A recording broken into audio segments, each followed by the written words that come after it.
we have prepared today, and this game is by Mario Guevara, and he was playing with the white pieces against Dennis Pravira. So let's see this game. It's the English, and now this kind of looks like a King's Indian now, and actually I think here probably should transpose, or I guess it is the King's Indian fianchetto anyway, probably should go e4 here. This is my feeling. I'm not a big expert on this opening, but it seems like e4 is necessary to play here. Because the problem with b3 is that here, or a move, well here, e4 seems annoying to me. I mean, that was just my feeling when I looked at it. So I think you should play with e4 instead of b3.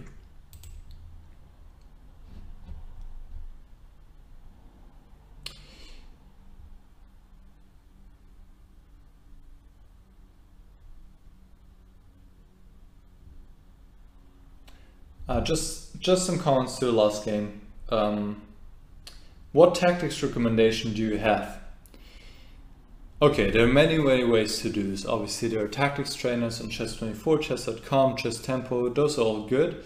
But maybe even get a tactics book. There's so many. Just Google them. There's no need to recommend any specific one. And set up the positions on the board. This is usually better than solving on a screen or on paper. It's to really set it up. Now when I train, I set everything up. Sometimes setting up the position takes longer than it takes me to solve it, but it's just better because this is the way you want to play in real over-the-board games. So I think it also makes sense to train this way, but ultimately it's up to you. Yeah, so just a matter of taste. Okay, back to the game. c6. I think once again, still here e4 would be my recommendation because d takes e5. Now this, what you were doing here I would rather say queen c2. The problem with e4 is that your pawn structure is unfavorable for you. With the pawn still on d4 and d6, the pawn structure is fine because, well, you can still maybe go d5 if you want to. You have options, right? But here the pawn structure is fixed, and you have a weak square in d4. That's the drawback. Black doesn't have that square, doesn't have that weakness. He's protecting d5. So you are a little bit worse here from the pawn structure. Okay, not a big deal, but in general, that's what I don't like about this position for white. All right, h6, queen e2.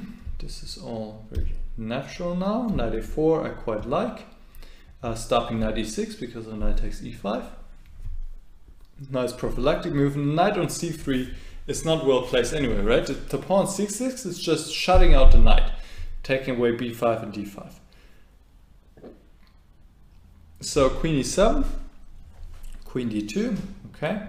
I mean, another way to play would be maybe queen e3, then double on the d5, but still your position, black's position is very solid, and you always have this problem with the square on d4, so I don't think this position gives much for white.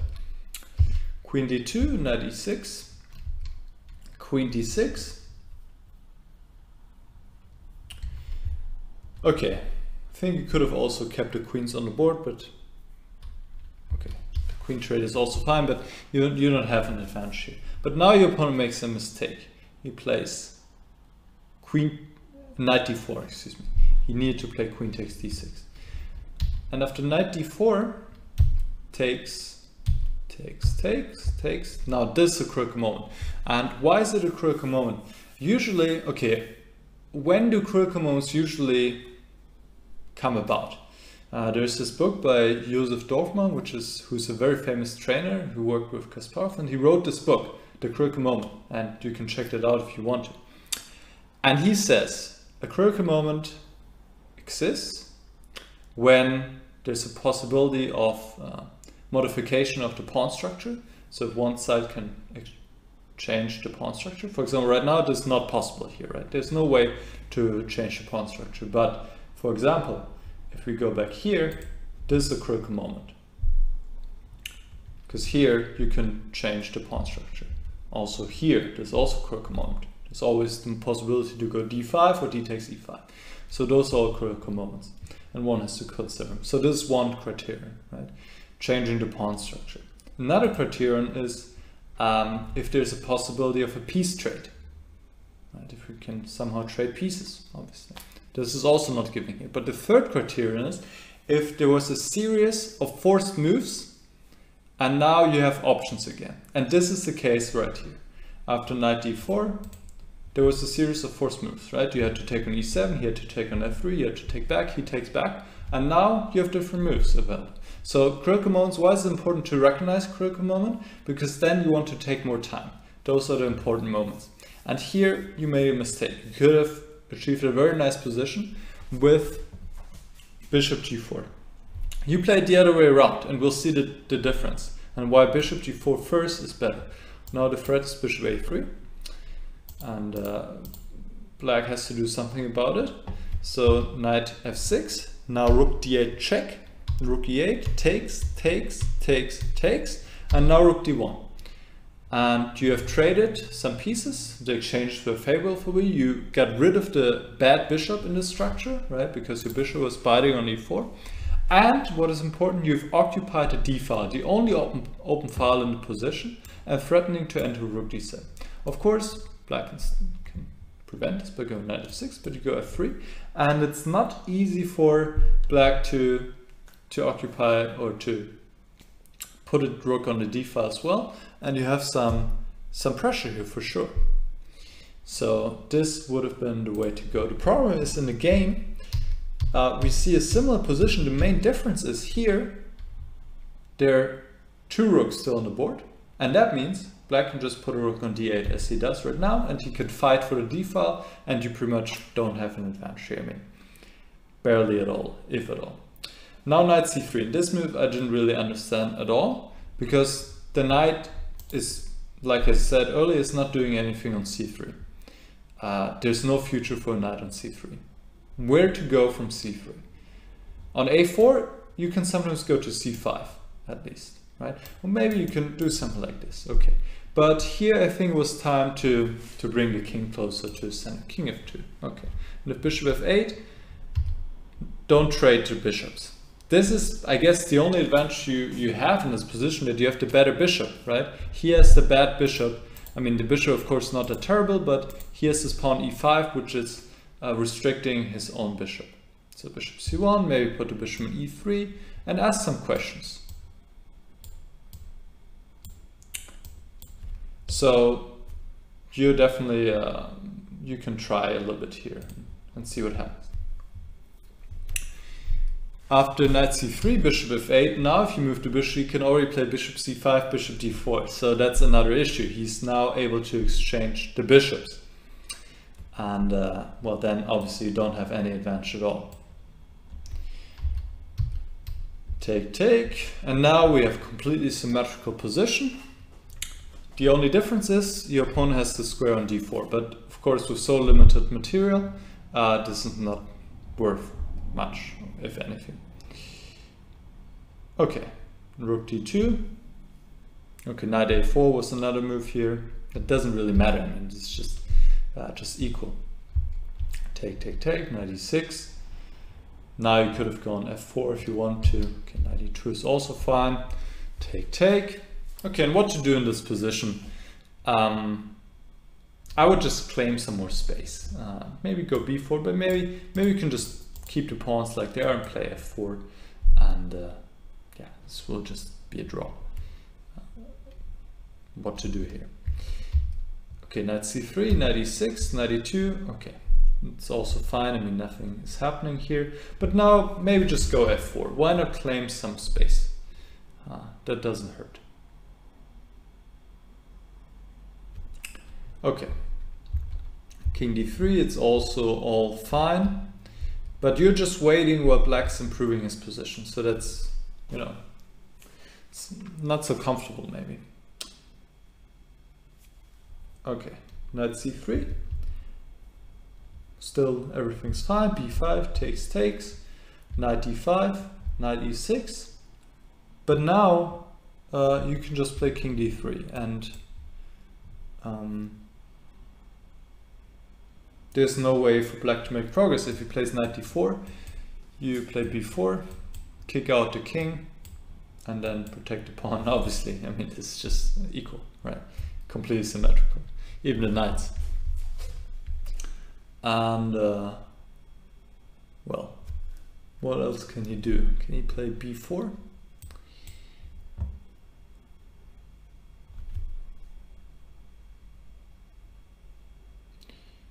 Maybe he can play b4.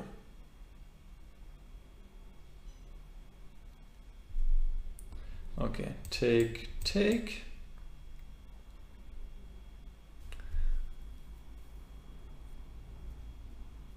And now the idea is to go knight d4 with a double attack.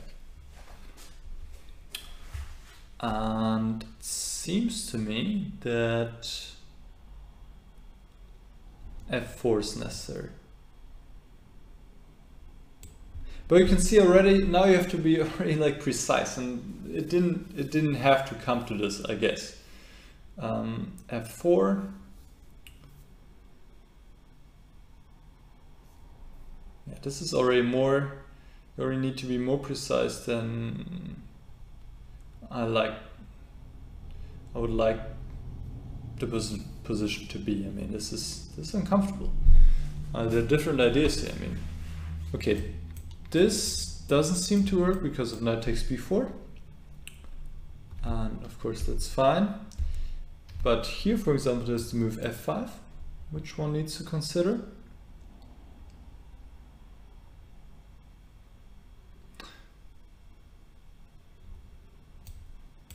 Takes, and now the knight is needs to move. The knight needs to move, and this one is hanging.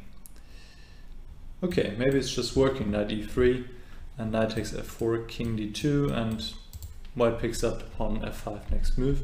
And if knight d4,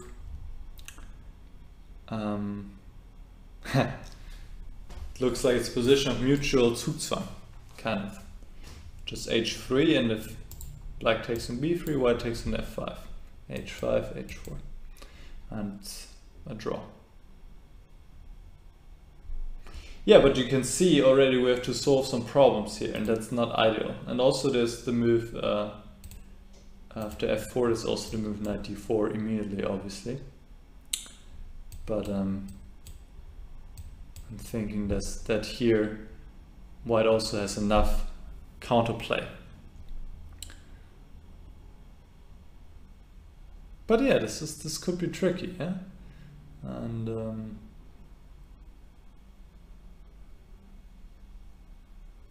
probably knight c7 now. But yeah, this is really not that easy, obviously. So okay, let's go back again to see where you could have done better. So when this endgame arose, it was right here. Okay.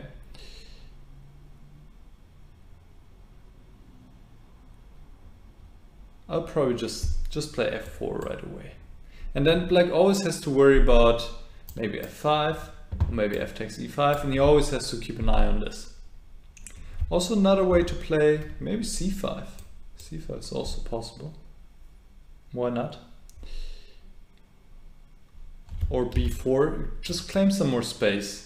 Because in the game you just allowed black to do whatever he wants, right? He can improve his position and then suddenly gets a little bit uncomfortable. Alright, so let's see the game. b4 check. And now you have to be already very precise. And a takes b4 is a mistake. You need to take with the knight now. But yeah, this is this is not easy at all anymore.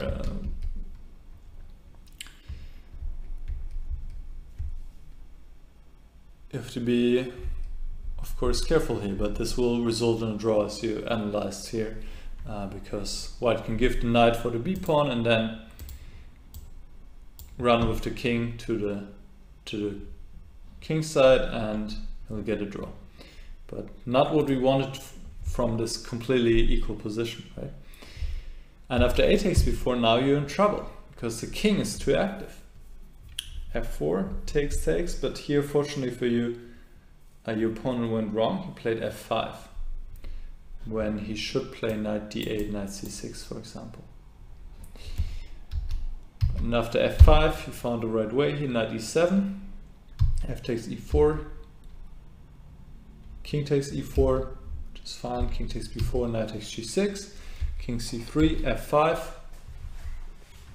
knight d8, f6, b4, knight e5, b3, and here, I don't know, maybe you can tell us in the chat, the result is that black won. I'm not sure if this was maybe, I don't know, a notation mistake or anything, or maybe he lost some time, I don't know, because the position is a draw after knight d3, right? And well, what can black do? b2 and just take king f5, king g6. It's just a simple draw. So maybe you can let us know in the chat. I'm not sure what happened here, but the natural outcome should have been a draw. Okay. So what can we take from this game? First off, the opening. Also, I noticed in other games that you send in, it feels like you don't usually get out of the opening too well. So you maybe want to invest some time there. I mean, you were fine out of the opening, but you didn't feel like, to me, you were putting a lot of pressure on your opponent. And in general, this exchange on e5 and playing e4, just leaving this hole on d4, it's not helping your position, I would say. It's just always something you have to worry about, and there's no need for this, I think, in this line, to play like this. And then, I guess, there were two critical moments. One where you could have gotten an advantage with bishop g4 and you just played it the wrong way around. So maybe get a feel for critical moments, and one is after long, or whatever, don't have to be long, but after sequences of forced moves, you want to take a little bit more time and take a fresh look at the position. And then in the end game, okay, there were some other things like knight c3. I didn't understand why you brought the knight back, and also allowing black to exchange his bad bishop. And then in the end game, I think you were just too passive, just waiting. You probably thought it's a dead draw, you can do whatever you want, but suddenly black improved his position, and suddenly created threats, and you didn't find the right way. But your opponent also made a mistake. But of course, you don't want this to happen, right? From a completely equal position, you end up in an almost lost position, I think. So there, I would just say to play a little bit more active, play f4, maybe play b4, c5, and don't just wait around and see what your opponent does. Of course, that could also work, but then you need to be precise, and this is when mistakes happen, right? So I'll check the chat real quick.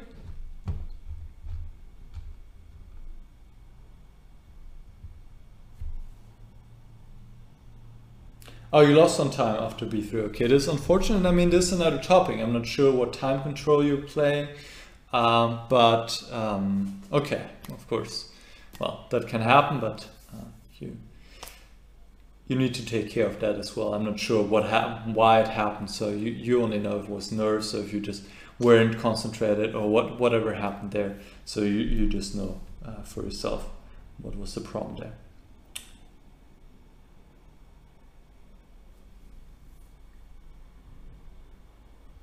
Move 32, consider bishop c5.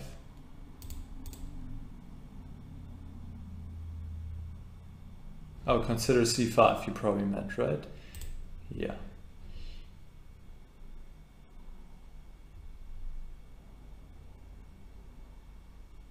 Okay, you're saying you had 4 minutes after move 3 for the rest of the game. Of course, that doesn't make it very easy.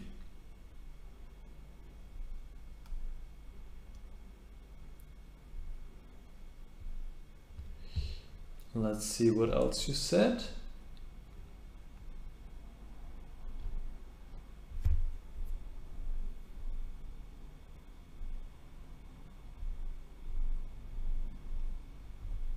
Okay. 85 minutes for the whole game with 5 seconds delay. Yeah, this is how they play in the US with delay instead of increment. Of course, 5 seconds delay, that's not a lot of time. So yeah, that gets a little bit stressful. But then we have to talk about time management, right? If you only had 4 minutes after move 30, okay, the end game wasn't too complicated, but still you want to have more time. So I'm not sure where you spend most of the time, but that's also something to look into because time management is so critical. And this is where most mistakes happen. I'm sure this is also why the mistakes happened in this game.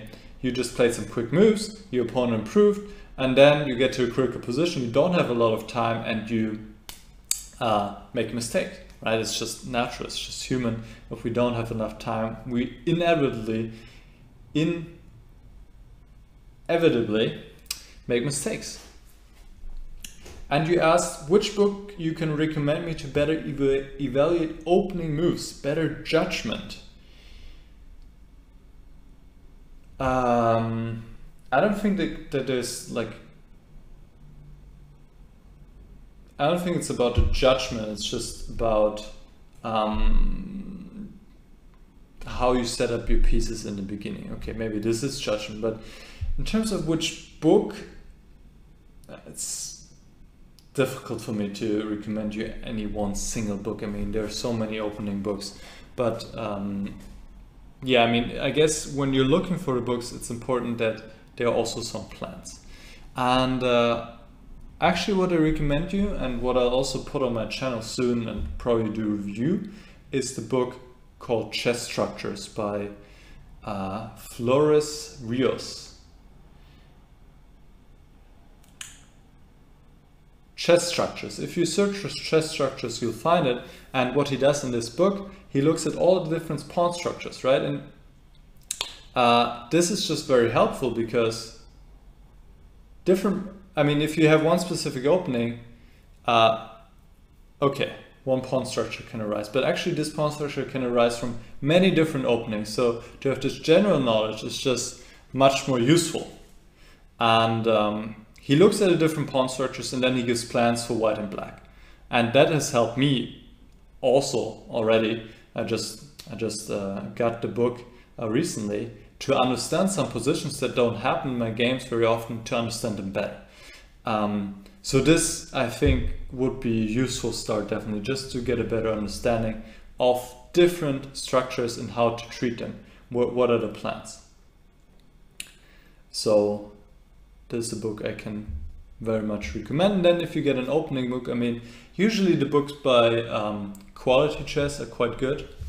But what I want to say is that you want to have a book where it also gives plans for white, not just variations, but also what to do and why you play these moves. And this is, I think, very, very important because specific moves don't help you that much. You want to know why you play these moves, because if your opponent plays something else and at some point you'll be on your own, then you need to know what to do. Very simple, right? So chess structures, and then if you want to get into opening books, Quality Chess. But okay, don't over focus on openings. That would be too much. Focus on the other aspects as well. First and foremost, always, and that's true for every single chess player on this planet, has to be tactics and calculation training, because that's just where most mistakes happen. So this has got to be always number one, and most time spent on this. All right, so I hope that was helpful. I hope that was useful. Let me know if you have any questions. You can also just send me an email. And thanks for your game. And to everybody else, yeah, exactly. Mauricio Flores Rios. That's the author. The book is called Chess Structures. Exactly, Mario. To everybody else, I hope you enjoyed the stream. And well, if you also want your games to be analyzed, then you can consider also becoming one of my patrons on patreon.com. You'll find a link in the description. It's, I think, the top one. And by the way, you're also supporting me on my goal to reach the top 100 in the chess world. So if this is for you, you can have a look and decide if you want to do this. All right, I hope you guys enjoyed the show and took something useful away from it, learned something here, and I wish you all a very nice evening if you are in Europe, and if you are somewhere else in the world, then I wish you a very good day and see you next time. Bye bye.